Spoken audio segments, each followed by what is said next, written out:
Se nibqgħu għadejjem kuntatt kontinwu bidejna fuq il-pols tas-settur sabiex il-ħaddiema u l-familji Maltin u Għawċin ikomplu jkunu fiċ-ċentru tal-politika tal-Partit Nazzjonalista.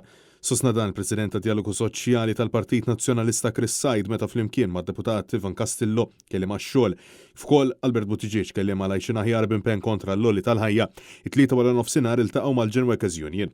Matul din il-laqgħa ġie diskuss il-fatt li impjegat irid jitħallas pagadenja għax-xogħol li jwettaq dik magħrufa aħjar bħala l-equal pay għal equal value.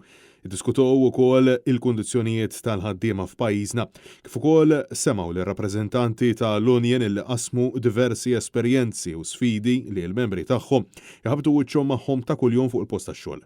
Kollu bilan sabiex il-Partit Nazzjonalista jkun jista' b'mod effettiv jaħdem sabiex l-impjegati kollhom kundizzjonijiet tax-xogħol li verament jixraqilhom.